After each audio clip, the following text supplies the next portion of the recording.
అమెరికాతో మధ్యంతర ఒప్పందాన్ని కొద్ది రోజుల్లో కుదుర్చుకోనున్నట్లు ఇరాన్ ప్రకటించింది. ఇది 60 రోజుల పాటు అమల్లో ఉంటుందని ఇరాన్ విదేశాంగ మంత్రి అబ్బాస్ అరాగ్చి చెప్పారు. ఆ సమయంలో అణు నిల్వలపై అమెరికాతో చర్చలు జరుపుతామని వెల్లడించారు.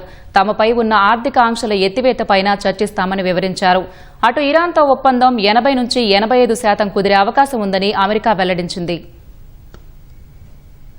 ఇరాన్ ప్రభుత్వ వార్తా సంస్థ Islamic Republic of Iran broadcasting IRIBకి ఇచ్చిన ఇంటర్వ్యూలో విదేశాంగ మంత్రి అబ్బాస్ అరాగ్చి కీలక విషయాలు వెల్లడించారు. తొలుత అమెరికాతో మధ్యంతర ఒప్పందం కుదుర్చుకుంటామని చెప్పారు. మరికొన్ని రోజుల్లోనే అది జరిగే అవకాశం ఉందన్నారు. డిజిటల్ పద్ధతిలో ఒప్పందంపై సంతకాలు జరిగే అవకాశం ఉందన్నారు. మధ్యంతర ఒప్పందం 60 రోజుల పాటు అమల్లో ఉంటుందని చెప్పారు. ఆ సమయంలో ఇరుపక్షాలు దాడులు చేసుకోకుండా సంయమనం పాటించాల్సి ఉంటుందని వివరించారు. కాల్పుల విరమణ సమయంలో అణు నిల్వలు సహా ఆంక్షల ఎత్తివేతపై చర్చలు ఉంటాయని వెల్లడించారు. చర్చలు సఫలమైతే అమెరికాతో తుది ఒప్పందం కుదుర్చుకుంటామని అరాగ్చి తెలిపారు. మధ్యంతర ఒప్పందం అమల్లో ఉన్న సమయంలో అమెరికా కొన్ని హామీలను అమలు చేయాల్సి ఉంటుందని పేర్కొన్నారు. లెబనాన్ నుంచి ఇజ్రాయెల్ సేనలు వైదొలగడం అందులో ఒకటని వెల్లడించారు.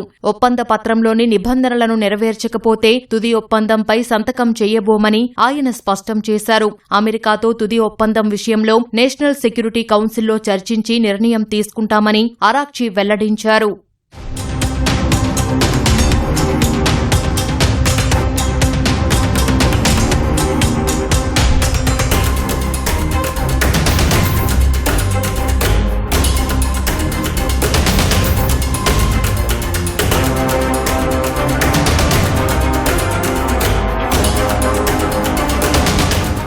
అమెరికాతో అణు చర్చలపై అబ్బాస్ అరాగ్చి స్పష్టతనిచ్చారు. మధ్యంతర ఒప్పందంలో అంశాలను 100% అమలు చేస్తేనే అగ్రరాజ్యంతో అణు చర్చలు జరుపుతామని తెలిపారు. శుద్ది చేసిన అణు నిల్వలను డైల్యూట్ చేయాల్సి వస్తే అది తమ భూభాగంలోనే చేపడతామన్నారు. హర్ముజ్ జలసంధిని ఒమన్తో కలిసి సంయుక్తంగా నిర్వహిస్తామని అరాగ్చి చెప్పారు. అక్కడ సర్వీసు ఫీజు వసూలు చేయాలన్నది తమ ఆలోచనగా ఉందని పేర్కొన్నారు. అయితే మధ్యంతర ఒప్పందానికి అమెరికా కట్టుబడి ఉండకపోవచ్చని అరాగ్చి అనుమానం వ్యక్తం చేశారు. మాట తప్పడం అమెరికా పాలకుల నైజమని విమర్శించారు. అందుకే లొసుగులు లేని ఒప్పందాన్ని రూపొందించడానికి ప్రయత్నిస్తున్నామని చెప్పారు. దేశ భద్రత కోసం ఐరాసా సహా ఇతర అంతర్జాతీయ కూటములపై ఆధారపడబోమని తేల్చి చెప్పారు. తమ వద్ద ఉన్న సైనిక శక్తితోనే దేశాన్ని రక్షించుకుంటామని అబ్బాస్ అరాగ్చి తెలిపారు.